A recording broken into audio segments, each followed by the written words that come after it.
Welcome to the bold analysis, ladies and gentlemen. There is a very shocking data here. Mackenzie's close associate showed police 32 grave sites where police exhumed 90 bodies in Shakahola forest. And in another revelation, 31 children died on a single day as Mackenzie caged his followers to die for death, with another shocking story that he used to conduct some daily weddings. And these weddings was a word used to refer to the burials of those who died in Shakahola. And it was a wedding because they were going to meet their maker. Ladies and gentlemen, I am holding a story that was compiled by my good friend Paul Wafula, Stephen Oduor, and Brian Obuya. And I was just trying to reach out to this story. It's a story that is in the headline of the Daily Nation. Prayers, then murder. Inside Shakahola's holy betrayal. I can urge you that you can take your time and grab the Nation copy. I'm not advertising Nation, but it's a good piece that is worth your time. And is taking us through what looks like a fiction. And it will not be enough for the state to hide the whole thing. As I speak, the data that I had seen is around more than 200 bodies had been exhumed from that forest. And in this analysis, I am going to take you through what the Nation team have reported from Shakahola. When we had the Dusit attack, people lost lives. It was a national disaster. Even Dusit, I think the number was at 60. When we had Garissa attack, the number was around 100. But 200 bodies. But the state is intentionally quiet and is suppressing this information. The story about Shakahola is not even grabbing the headlines as someone would want to imagine. That over 200 people exhumed so far, and it's not taking the attention of the country, not even that of the president. And the least that the president and his deputy have done is to tell us about, that's a very small thing, we are going to deal with the 1% of the church. In this video, I want us to look at it, and you will be shocked that the church story, regulation of the church story, looks like a smoke screen.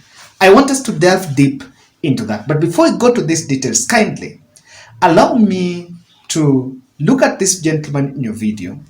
This old man is 76-year-old. He is currently in Mukumu Hospital in Kakamega. The family, and today on Monday, I took better part of my time to do some background checks, and that's why I did my video late in the evening. The family is saying he's suffering hemorrhoids, and it has really affected him. He's due for a surgery that is costing, I think, 67,000, what I've gathered.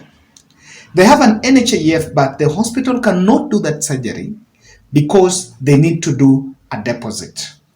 So probably they say 50,000. I'm reaching out to you to stand in the gap of this family. I know things are tough. The little that you can get. This is going to be a one-day appeal. So only on Tuesday, then by Wednesday morning, I'm going to send to the family what we shall have gathered. Kindly, I'm reaching out to you as little as what you can get, so that this Mzee, the surgery can be done on Wednesday. I want us to do that deposit on Wednesday. I'm asking you humbly on behalf of this Mzee. Now, the number, my number is pinned there, so that when it reaches, we send, and it's going to be a one-day appeal. Now, back to Shakahola. In February, and there are a lot of stories about it. I want you to take time and listen to what the investigators are gathering. Enforcers, according to one of gentlemen that has been named as one of the survivors, who is a Mackenzie's close associate, that police were shown 32 mass grave sites where police exhumed 90 bodies out of the 200. And investigators are saying that they came from other parts and were staying in some makeshift homesteads in Shakahola. And around those homesteads, they were also surrounded with enforcers. People who are called enforcers were armed with pangas and rungus and were posted at specific strategic locations around the forest to restrict any movement in and out. Now, in February, there is an incident that happened, and some few people tried to get entrance. After some death reports, they tried going there. They were chased, and even their motorbikes seized and burned. Now, this is the devil in the details. In February, this survivor is saying that Mackenzie summoned the team and told them that the children were to fast to die in February, then the men in March. So the men are supposed to starve and die last because they will help in burying the children when the children die. So when people went there, they were told that your God is waiting for you in the forest.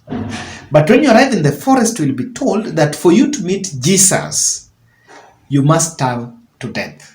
And allegedly, Mackenzie is the person, he was the one to die last. So the cult was about the death. And now there is a bit of it. Mackenzie will tell followers that Jesus is waiting for them in the forest, and upon arrival, you'll be asked to fast to meet Jesus. Shockingly, I don't know that Jesus was only looking for to meet angry people. They were even told not to brush their teeth, bathe, and even not stay outdoors for long. And couples will even be told not to have sex. Well, the children, I've given you about the children were to fast. And when they die, the men would be to do the graves, to bury them, to do the digging of the graves and bury the ones that died. And so the children had to die first. So when people started dying, it was out of starvation. There are those who will starve to death. There was torture, beatings, and suffocation, as access to that forest was restricted by the so-called enforcers. Now, these enforcers would pluck out the weak, those who are already weak, the children, and then people that are already weak, and punish them. If you fail to fast, you'll be reported to Mackenzie, and Mackenzie will then instruct your enforcers to look for you and be punished. You are not allowed to make calls, and any call that you make will be supervised by the said enforcers. When children started dying, his enforcers would move around the village and announce weddings to be attended by those people that were in the forest. And those weddings were actually the burial ceremonies. So when they are buried, he says that he remembers a situation where there were 11 weddings, burials of 11 children, because they were uniting with their maker. Now, Graves were dug everywhere and not around the homestead. So you know where people are at home, when people die, they are in those places. Now this was dug anywhere within the forest. There was no restricted area. After he was arrested and released on bond in mid-March, after some deaths were reported, it is understood that the police were in the area, they were notified, but they waited for a feedback from Nairobi team, and the Nairobi team did not respond for nearly a whole month until the story exploded. Mobile phones were taken away and the teachings and beatings intensified immediately after Mackenzie was arrested in mid-March. And when he came back, there was a bit of anger, and the area now, there was also feeling that it's being infiltrated. And so the vigilance was the intelligence. Actually, it was actually an intelligence unit, according to what the writers are saying. And it was then became an area which was restricted. Ladies and gentlemen, do we really have a country? What exactly are we talking about? I will urge you to check for that article. It's called The Cult of Death. I don't know whether you can get it online, but if you're watching, I want you to read, because you will really get to understand the kind of investigation that the nation did. And they've really done a good job. In fact, of one of the articles, this to me is one of the best they've so far done. And because the Shakahola story had actually become very quiet. Looking at this, we need to be very sensitive, and we need to be, I think there's some lapses here. The church investigation about indoctrination and the issue about the church cult is a smoke screen. This is a purely crime syndicate. This is purely crime. 200 people did not die. Children. At what circumstance can you see your children dying, the whole 31, and you don't raise eyebrows? Were they their children? I doubt. Shakahola is deeper than what is being made. And honestly, the way the administration is taking it lightly is suspicious. I am maybe thinking loud, but the whole thing about the church, Shakahola issue being reduced to regulation of the church, is a smokescreen. That is a crime syndicate. Who are these enforcers? How were they armed with pangas? Why beatings if people were to die peacefully to meet Jesus? Now, if you look at what these writers are saying, there is some level of funding. There is some level of funding from this cult. And it's funding from outside, or the same perpetrators are benefiting from the cult. Being that it's in the coastal region, I don't know how, and I don't want to go into that. I've said that I am not buying the story of intelligence or someone from the north. No, I'm not buying that. That story is not available. For me, that's not it. If really this story caught state by surprise, we've seen very ruthless operation there. There will be very ruthless operation looking for these people everywhere. It doesn't look well. The state laxity in the whole thing looks intentional. The state is a bit lax. How did this miss the Kilifi County? Okay, fine, leave alone the national government. How about the Kilifi County government, which is supposed even to collect taxes in these areas? How is it? Okay, fine, let's try to imagine that the national government is sitting in Nairobi, but Kilifi government, county government, is operating within that area, and they're supposed to collect cess. Let's be realistic here. Even if that was the essence of devolution, that what can even miss the national dragnet, it cannot also escape the county dragnet. This thing is being suppressed for some reasons. Because let's keep off the Ezekiel Odero theory. Achaneni na Ezekiel.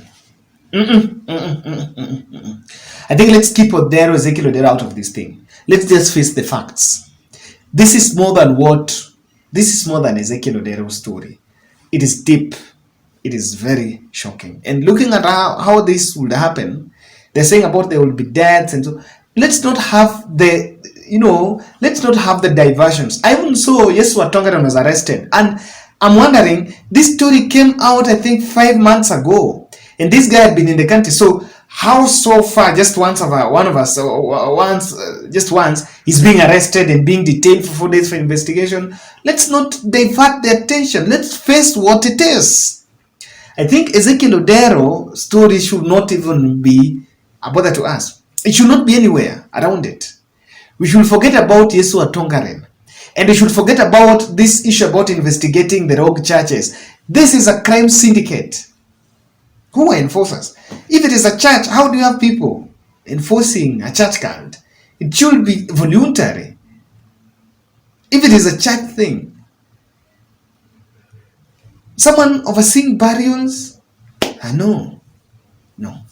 This story should not be suppressed because it is deeper than what we really imagine. That's my bold. Let's meet in the next.